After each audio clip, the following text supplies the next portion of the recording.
Using our facial cupping kit is as easy as squeeze, glide, and glow. Follow along as I walk you through it. Prior to use, ensure the facial cups are clean and dry. Use a mild soap to clean prior to the first use and then after each use. Before using your cup, cleanse your skin and apply your face oil or serum. This helps to keep the cup gliding smoothly over skin and will prevent any bruising.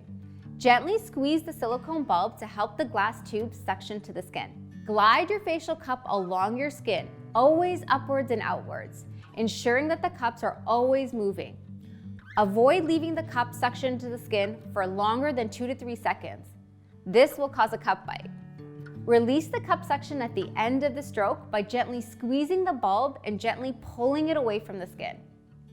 Repeat each stroke 5 to 10 times on each side, sculpting each area before moving to the next. As a tip, use your free hand to anchor the skin behind the cup for a smoother glide and to prevent pulling. Splash your face with cold water and apply your favorite moisturizer to calm skin and soothe any redness that may arise. Get ready, bestie, because using our facial cupping kit daily will lead to significant changes in your skin, as well as create a really calming environment for both body and mind.